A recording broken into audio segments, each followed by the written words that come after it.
Des coups de feu éclatent et la nuit bascule d'un coup, alors que l'incertitude reste maximale et que la menace est encore décrite comme active. Des habitants sortent, se regroupent et affichent leur solidarité sans attendre ni consigne ni apaisement officiel. Que dit, pour le spectateur, le moment où la peur cesse d'être un réflexe de fuite et devient un réflexe de présence autour d'Ibrahim Traoré? Une légitimité se teste à découvert ici. Voici un détail important. L'enjeu dépasse l'incident et touche au lien entre pouvoir et rue. Le lecteur gagne une grille claire pour comprendre ce qui suit. Ce qui se joue n'est pas seulement la stabilité d'une nuit, mais la manière dont l'autorité se construit quand l'État vacille et que l'espace public ne se retire pas. La mobilisation décrite apparaît spontanée, portée par des réseaux de quartier, des groupes de soutien, des figures ordinaires, sans leader civil identifié ni hiérarchie formelle visible. Voici un détail important, compte, parce qu'il rend la scène moins interprétable comme un mot d'ordre orchestré et plus comme une impulsion venue de la base, filmée et diffusée presque immédiatement. À partir de là, deux risques coexistent. D'un côté, un gain de capital symbolique pour Ibrahim Traoré, défendu publiquement sous la menace. De l'autre, une pression accrue de résultats, notamment sur la sécurité et les conditions de vie. Et une question reste suspendue. Cette loyauté est-elle durable ou liée à l'extrême tension du moment? La scène la plus révélatrice ne vient pas après l'événement, mais pendant. En l'espace de quelques dizaines de minutes, alors que des tirs sont encore signalés dans plusieurs zones distinctes de Ouagadougou, des centaines de personnes convergent vers des points jugés névralgiques, sans certitude complète, mais avec une interprétation partagée de la situation. Voici un détail important, temporel, change profondément la lecture politique. La mobilisation ne répond pas à un récit stabilisé ni à une version officielle, elle s'inscrit dans l'intervalle le plus risqué, celui où l'incertitude domine encore. Dans un pays habitué aux alertes sécuritaires et aux tentatives de déstabilisation jouées en coulisses, cette simultanéité surprend. Habituellement, la rue observe, commente, puis réagit à distance. Ici, elle intervient alors que l'issue n'est pas connue. Pour comprendre pourquoi cette réaction a pris cette forme, il faut revenir au contexte plus large. Le Burkina Faso traverse depuis des années une succession de crises sécuritaires, de transitions politiques rapides et de ruptures avec des partenaires extérieurs. Dans ce cadre, une partie de la population a souvent perçu les décisions majeures comme éloignées de sa réalité quotidienne, négociées dans des cercles fermés ou imposées par la force. Cette nuit-là marque une rupture avec ce schéma. Des vidéos amateurs montrent des groupes organisés, des slogans clairs et une absence notable de panique généralisée malgré le danger objectif. La peur n'a pas disparu, mais elle est canalisée. Sortir sous les tirs devient un acte normalisé, presque attendu, ce qui élève brutalement le seuil de risque accepté par les citoyens eux-mêmes. Ibrahim Traoré apparaît alors, pour ses soutiens, moins comme une figure institutionnelle classique que comme un point de cristallisation. Toute tentative de le renverser est lue non comme une lutte de pouvoir interne, mais comme une attaque contre une souveraineté encore fragile, construite en opposition à un ordre antérieur jugé inefficace. C'est ici que se referme la première énigme ouverte plus tôt. La mobilisation ne prouve pas une adhésion mesurée, mais elle révèle un déplacement immédiat du rapport entre danger, pouvoir et présence citoyenne. Ce mouvement ne s'incarne pas d'abord dans une figure politique identifiable, mais dans une série d'acteurs ordinaires. Des témoignages évoquent des jeunes sortant les premiers, rapidement rejoints par des groupes de quartier, des figures communautaires et d'anciens combattants démobilisés. Aucun centre de commandement visible, aucune consigne formelle. Pourtant, une compréhension commune de ce qui est en jeu circule presque instantanément. Cette absence de coordination officielle renforce paradoxalement la crédibilité du mouvement, car elle suggère une impulsion venue de la base plutôt qu'une orchestration verticale. Un premier cas illustre cet impact immédiat. Dans certains quartiers proches d'axes stratégiques, des rassemblements se forment alors même que les forces de sécurité tentent encore d'évaluer la menace. Les civils ne bloquent pour pas l'action militaire. Ils occupent un espace symbolique rendant visible un signal clair de soutien.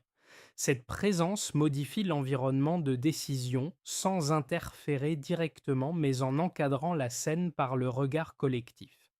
Un second exemple tient au changement de comportement individuel. Sortir sous les tirs, filmer, rester sur place devient un geste socialement valorisé. Le seuil d'acceptabilité du risque s'élève non par inconscience, mais par conviction partagée. Le soutien protège, mais il engage aussi ceux qui l'expriment. En quelques minutes, la rue cesse d'être un arrière-plan et devient un acteur à part entière du rapport de force. C'est dans ce cadre qu'Ibrahim Traoré prend une place particulière. Il n'est pas seulement défendu en tant que chef militaire, mais comme symbole d'une rupture déjà engagée avec un ordre perçu comme inefficace et dépendant. Le «so what» est clair. Quand la présence citoyenne précède les discours officiels, la légitimité ne se proclame plus, elle se teste en direct. Tout commence par une rupture brutale. Des détonations sont signalées dans plusieurs zones suffisamment distinctes pour être perçues comme autre chose qu'un incident isolé. L'information circule d'abord par fragments, appels, messages courts, vidéos instables. À ce stade, rien n'est encore confirmé. La situation n'est pas sous contrôle, et c'est précisément dans cet intervalle que la dynamique s'active. Les premiers du groupe sortent depuis des quartiers proches d'Axe, jugés stratégiques sans certitude, mais avec une lecture partagée. Une tentative de rupture politique est en cours et l'inaction devient un risque en soi. Le déclenchement ne suit donc pas l'événement, il le chevauche. Des rassemblements apparaissent pendant que la menace est encore décrite comme active. Cette simultanéité modifie entièrement la scène. Là où, auparavant, le pouvoir se jouait dans l'opacité des casernes ou des négociations fermées, il se déplace soudain dans l'espace public sous l'œil des caméras amateurs. La foule n'est pas compacte, mais elle est visible, assumée et surtout filmée en temps réel. Chaque groupe local devient un signal national. Le climax survient lorsque la présence civile cesse d'être seulement constatée et commence à prendre position. Des slogans apparaissent, des prises de parole improvisées s'enchaînent et un message se fixe progressivement. Le refus d'un renversement par la force. À ce moment précis, Ibrahim Traoré est explicitement nommé comme point de référence de cette opposition. Le soutien se concentre sur sa personne, présenté comme le symbole d'une rupture déjà engagée avec l'ordre antérieur, associée à l'insécurité persistante et à une dépendance extérieure jugée humiliante.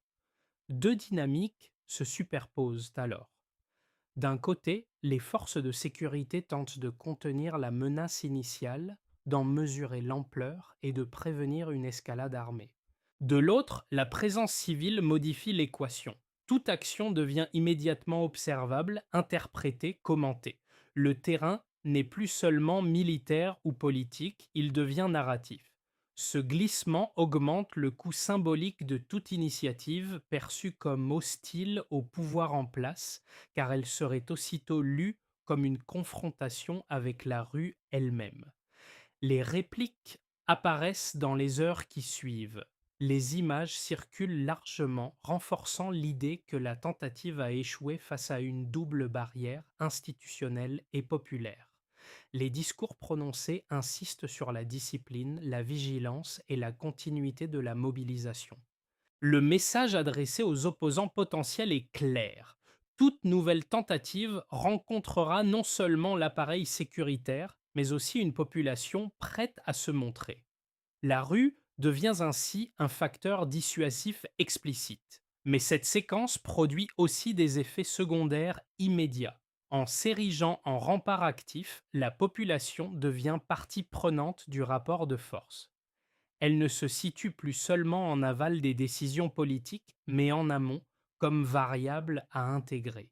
Cela renforce la position d'Ibrahim Traoré à court terme, tout en redéfinissant les attentes placées en lui.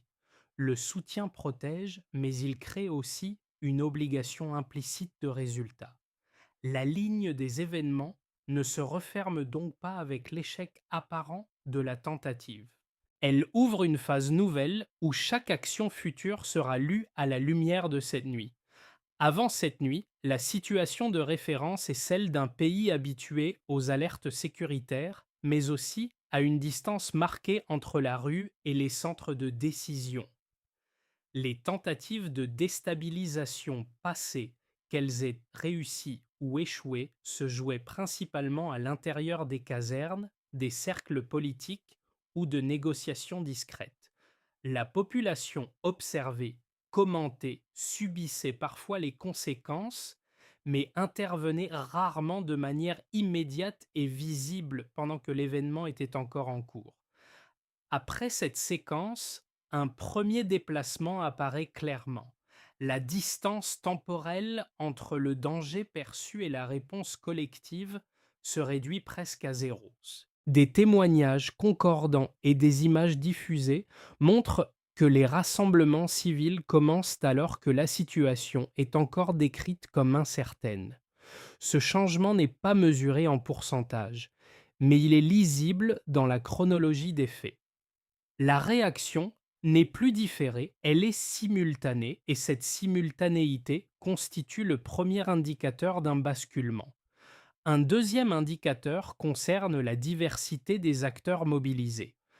Avant, les mobilisations visibles étaient souvent portées par des groupes identifiables, structurés politiquement ou socialement. Ici, les vidéos montrent une hétérogénéité frappante.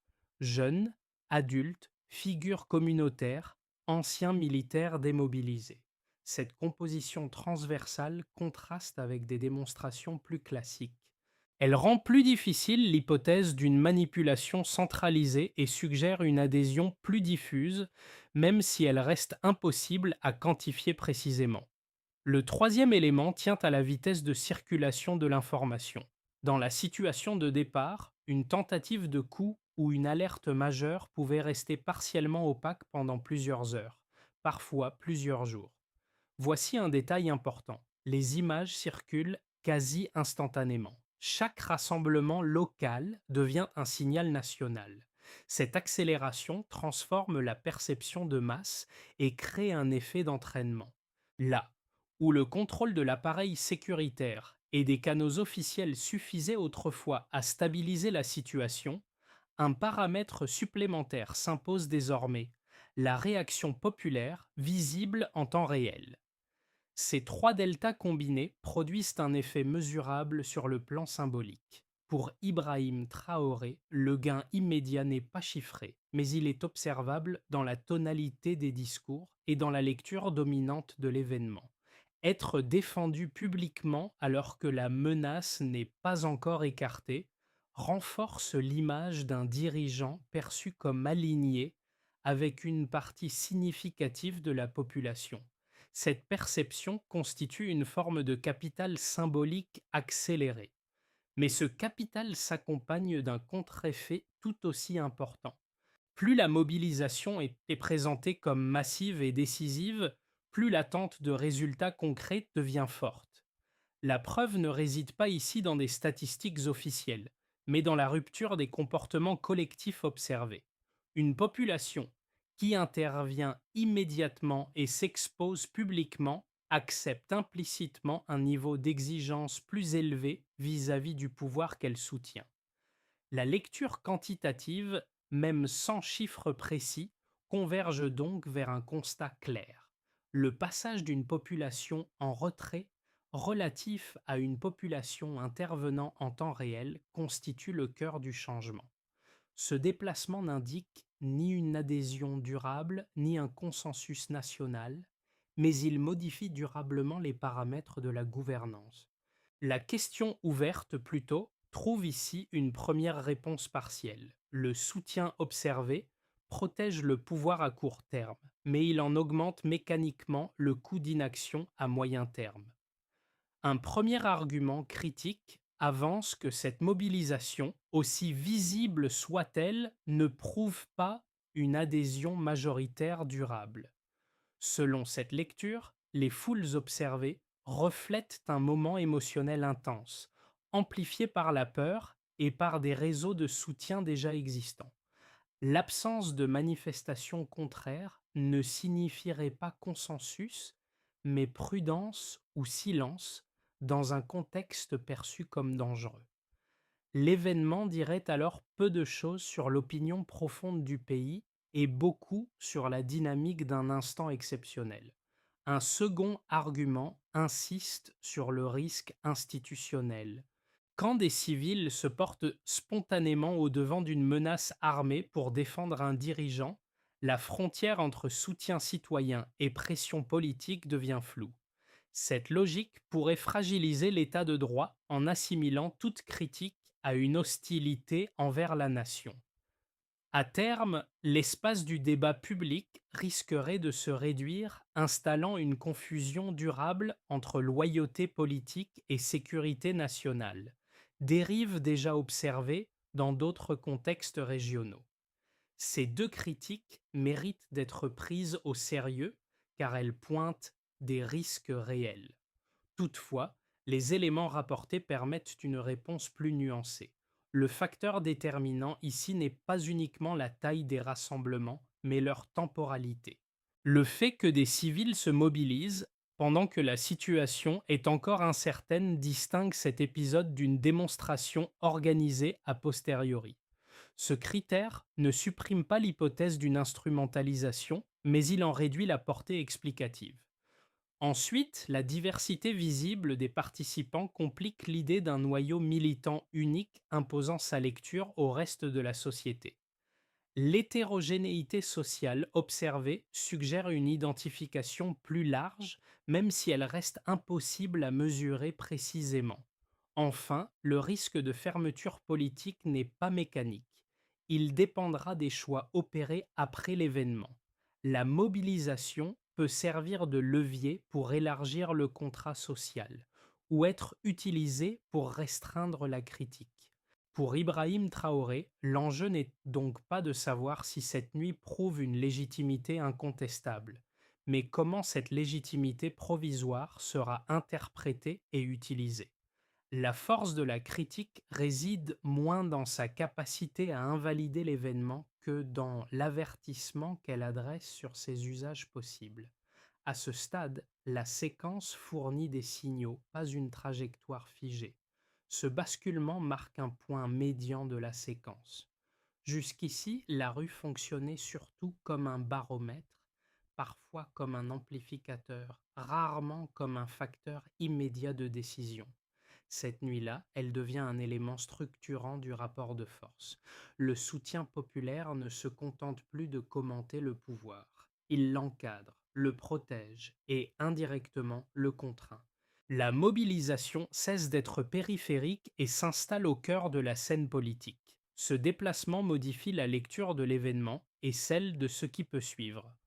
Pour Ibrahim Traoré, l'irruption populaire agit comme un révélateur. Elle confirme une identification forte entre une partie de la population et sa trajectoire politique, construite en opposition à un ordre perçu comme inefficace. Mais elle redéfinit aussi sa marge de manœuvre. Être défendu dans l'urgence crée une dette symbolique. Chaque décision future sera évaluée à l'aune de cette nuit, comme si un contrat tacite venait d'être scellé sans négociation formelle. Ce moment marque également un tournant narratif. Les tentatives de déstabilisation ne peuvent plus se jouer uniquement dans l'ombre des casernes ou des alliances discrètes. Elles doivent désormais intégrer une variable supplémentaire, la réaction immédiate des citoyens. Cela complique toute manœuvre rapide et réduit l'espace du secret. Le pouvoir se déplace partiellement du contrôle institutionnel vers la capacité à maintenir une confiance active. Cette révélation médiane n'apporte pas de réponse définitive. Elle indique un déplacement clair. Le centre de gravité politique vient de changer et ce changement pèsera sur toutes les étapes à venir. Pour l'État, la conséquence immédiate est un renforcement net de la position du pouvoir en place. La réaction populaire agit comme une couche supplémentaire de dissuasion face aux tentatives de rupture institutionnelle. Elle signale que toute manœuvre future devra compter non seulement avec les forces de sécurité, mais aussi avec une opinion prête à se manifester rapidement. À court terme, cela stabilise l'exécutif. À moyen terme, cela crée une attente accrue de résultats, car un pouvoir soutenu publiquement ne peut plus invoquer uniquement l'instabilité pour justifier l'inaction. Pour les acteurs économiques, l'effet est plus ambivalent. D'un côté, l'échec apparent de la tentative rassure sur la continuité du pouvoir et réduit l'incertitude immédiate souvent pénalisante pour l'activité. De l'autre, la visibilité de la tension rappelle la fragilité persistante du contexte sécuritaire.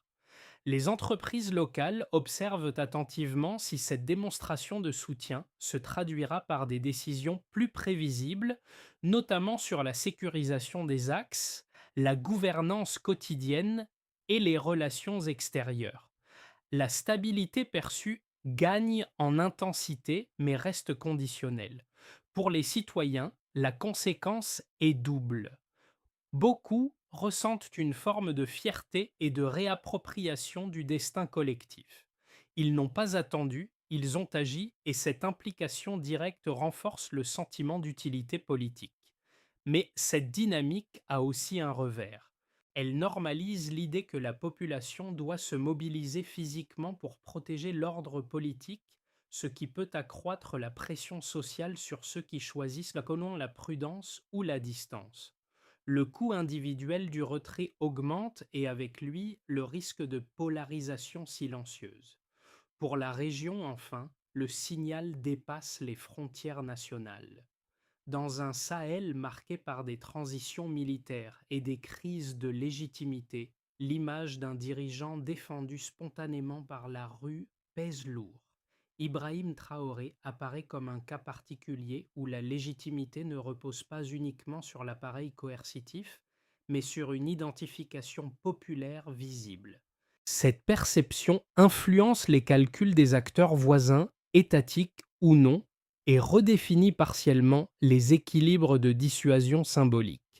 Ces quatre niveaux montrent que l'événement n'est pas clos. Il redistribue les cartes, crée des avantages immédiats, mais installe aussi des contraintes nouvelles. La question ouverte au centre du récit trouve ici un premier aboutissement. Le soutien populaire protège, mais il lie durablement l'action future à des attentes désormais explicites. Dans un scénario de base, la séquence est interprétée comme un soutien conditionnel.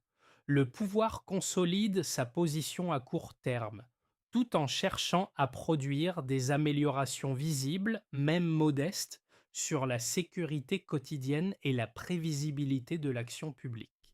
La mobilisation populaire sert alors de référence implicite, mais n'est pas constamment invoquée. La gouvernance privilégie la continuité, une communication plus régulière et des signaux de normalisation destinés à éviter que la rue ne redevienne l'unique arbitre. Dans ce cadre, la stabilité reste relative, mais elle s'inscrit dans une trajectoire lisible. Dans un scénario optimiste, l'événement est compris comme un avertissement autant qu'un soutien. La légitimité acquise est utilisée pour élargir le dialogue et transformer une réaction de crise en participation plus structurée. Des relais communautaires, des consultations encadrées ou des mécanismes de remontée d'informations permettent d'absorber l'énergie de la rue sans la figer dans une posture défensive. La mobilisation cesse d'être seulement un rempart émotionnel et devient un partenaire civique. Dans cette hypothèse, Ibrahim Traoré convertit le capital symbolique en capacité d'arbitrage, réduisant le risque de nouvelles tensions brutales. Dans un scénario pessimiste, la nuit est lue comme un chèque en blanc. La mobilisation est instrumentalisée pour justifier un resserrement politique où toute critique est assimilée à une menace. L'événement est constamment rappelé pour disqualifier l'opposition et la loyauté initialement spontanée devient attendue, voire exigée. À moyen terme, cette logique accroît la polarisation et fragilise la stabilité qu'elle prétend protéger. La rue surexposée peut alors devenir une source de pression permanente plutôt qu'un facteur de dissuasion ponctuelle. Ces trajectoires ne sont pas exclusives. Des éléments de chacune peuvent coexister selon les décisions prises. Le point décisif réside dans le si. Si le pouvoir lit cette nuit comme une validation inconditionnelle, le risque de durcissement augmente. Si, au contraire, elle est comprise comme un mandat limité, elle peut servir de base à un ajustement durable.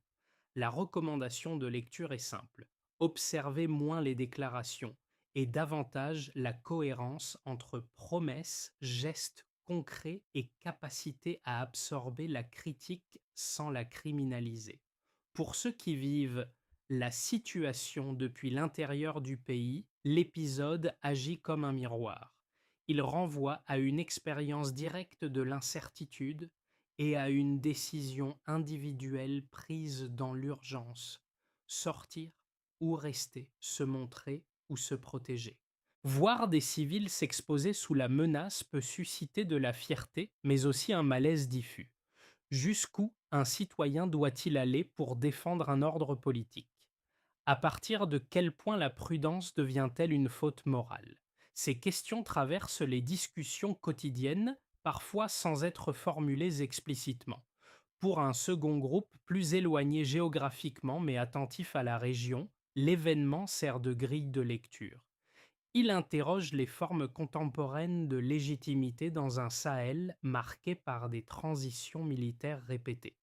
Le soutien populaire visible semble parfois compter autant que les procédures institutionnelles.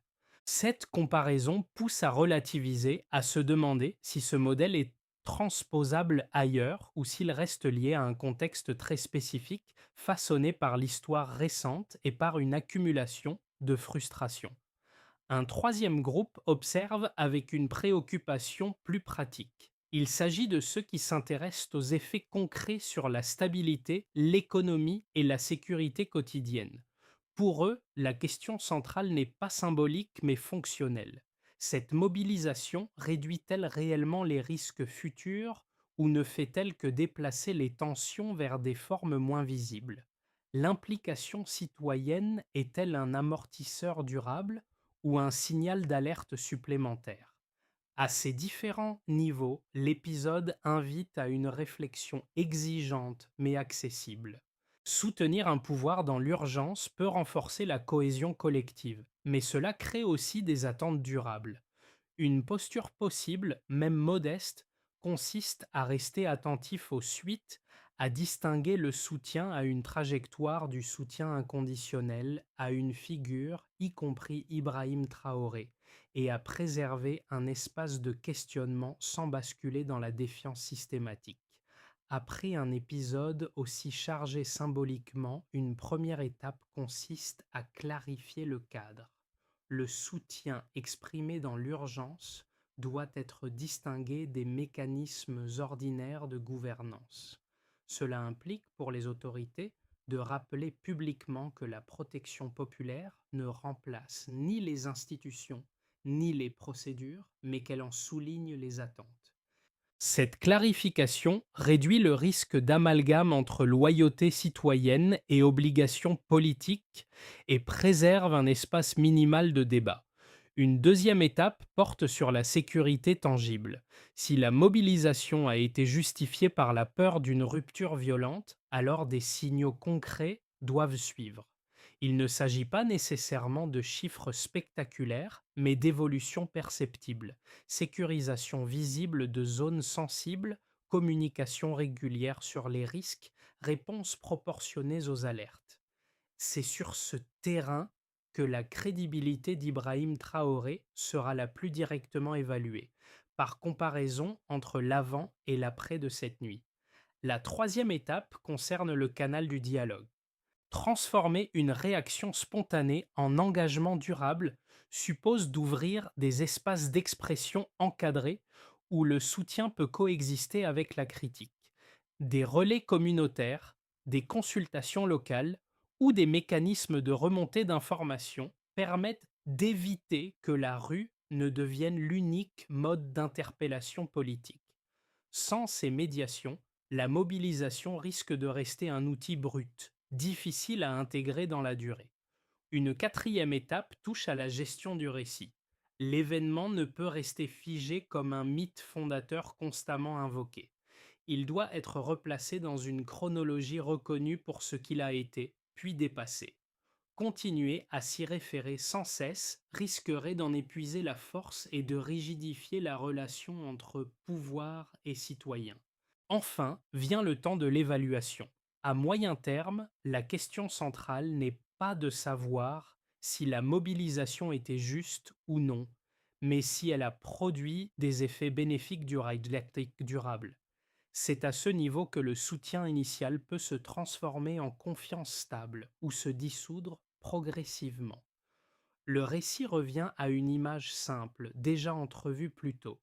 Des personnes ordinaires sortant sans consigne, guidées par une conviction plutôt que par un plan. Voici un détail important: des rassemblements improvisés traversent toute la séquence comme un fil discret.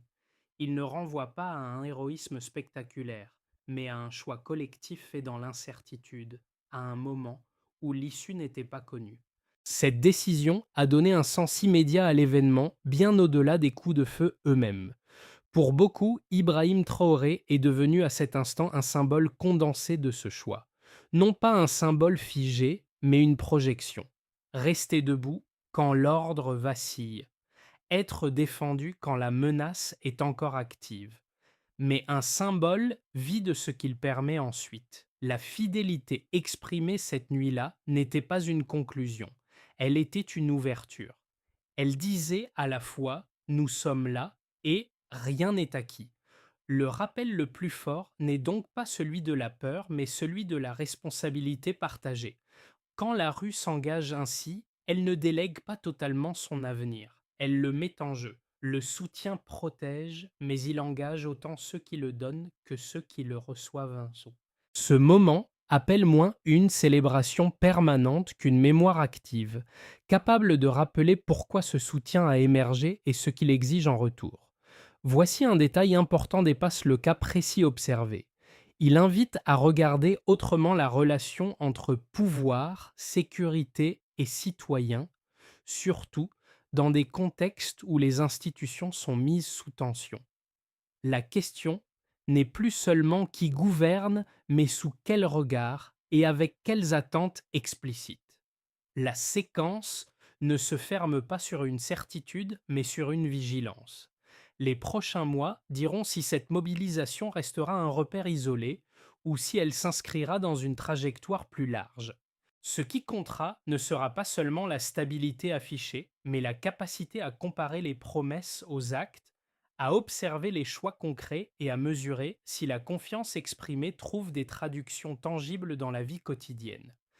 Suivre ces évolutions avec attention est déjà une forme d'engagement civique. Plutôt que de chercher des héros ou des coupables, l'enjeu est peut-être ailleurs.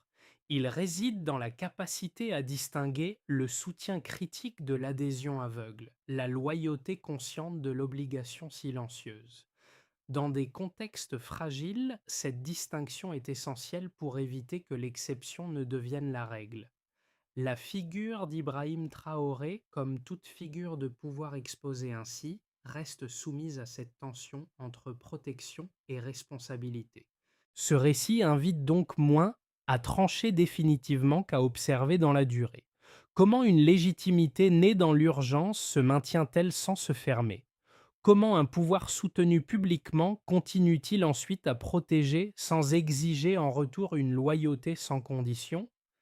La question reste volontairement ouverte